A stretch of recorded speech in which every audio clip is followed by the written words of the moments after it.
कौन हो तुम लोग? तुम चाहते क्या हो? इस तरह चुप रहने का मतलब क्या है? बोलो, इन दोनों को परेशान क्यों कर रहे हो? बोलो, बोलो, तुम्हारा नाम क्या है? मेरा नाम नंदिनी है। मेरा नाम नंदा है। सिर्फ आवाज सुनाई दे रही है, कोई दिख नहीं रहा है, या सिर्फ मेरी आंखों को नहीं दिख रहा है?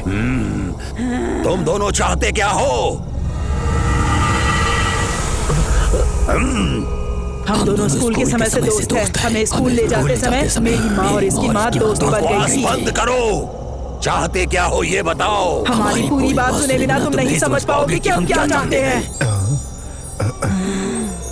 ठीक है, तो फिर शांति से तुम लोग अपनी बात बताओ।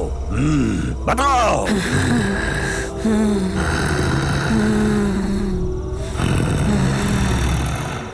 मेरी माँ पर देवी माँ की कृपा थी। ओम शक्ति। वो भविष्य बताती थी, कुंडली भी देखती थी।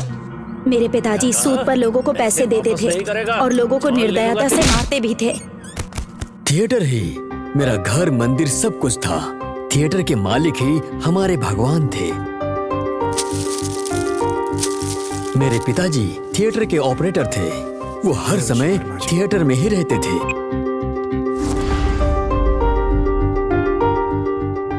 थिएटर की कैंटीन को मेरी माँ संभालती थी। मैं टोकन लगाता था और छोटे मालिक सूर्या टिकट काउंटर को संभालते थे।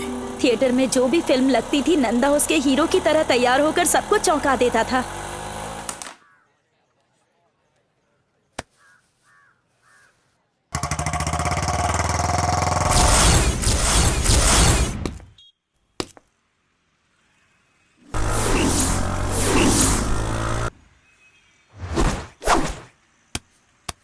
सबके जीवन में एक विलन होता है, वैसे ही मेरी जिंदगी का विलन नंदिनी का मामा काली था।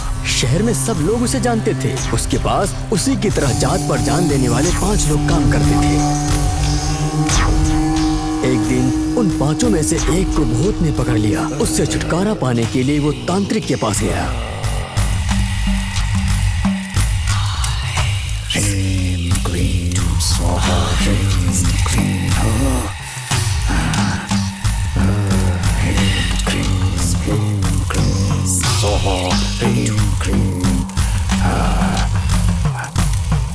जा, भाग जा,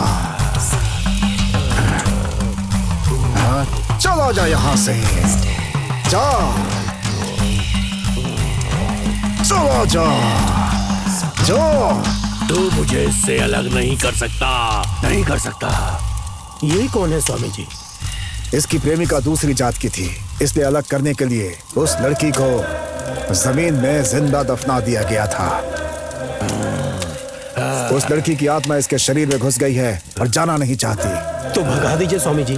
अगर उसके शरीर को आग में जला देंगे तो उसकी आत्मा नहीं भटकेगी।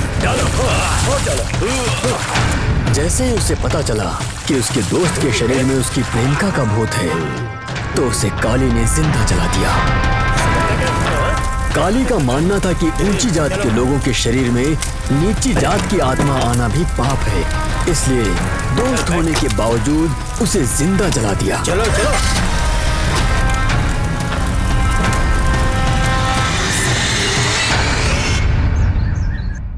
शादी के मंडप में हम दोनों यहाँ एक साथ में खड़े होंगे और हमारे दोस्त रिश्तेदार यहाँ बैठेंगे। कितना अच्छा लगेगा। मैं बनारसी साड़ी पहनकर शर्माती हुई आऊंगी। तुम शर्माओगी? ए, हम दोनों की शादी के लिए तुम्हारे माता पिता मान जाएंगे ना? यही सोचकर तो मुझे भी डर लग रहा है। ठीक है, तुम चिंता मत करो, मैंने उसका इंतजाम कर लिया है। ये क्या, तुम सच कह रहे हो? एक मिनट।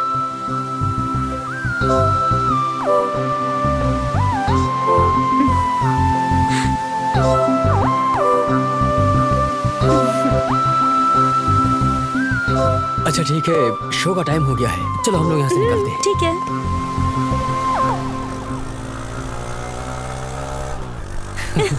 ये किसकी लड़की है?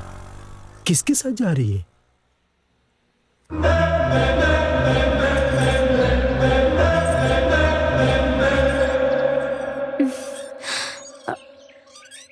इसका लक्ष्य जात पात को खत्म करना है जीजाजी।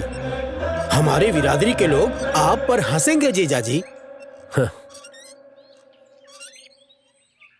बड़े बड़े नेता जिस जात पात को नहीं मिटा पाए, उसे तुम मिटाने चली हो। कैसे मिटाओगी बताओ?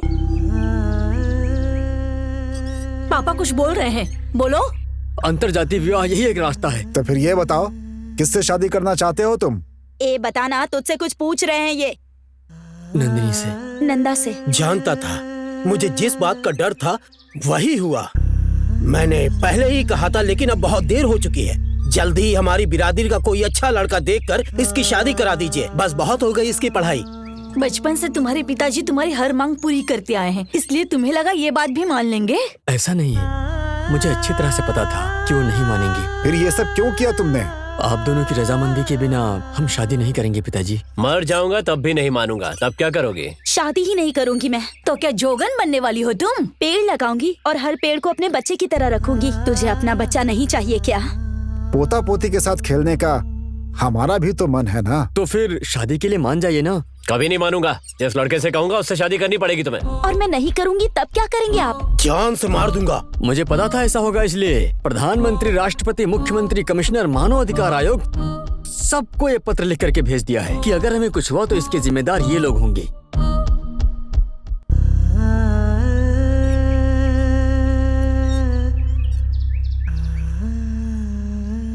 लेकिन कुछ भी हो जाए, आपकी अनुमति के बिना भागकर शादी नहीं करेंगे।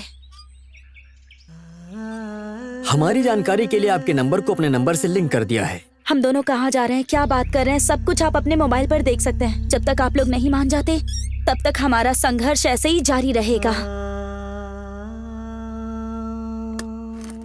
सुनिए जी, हे भगवान,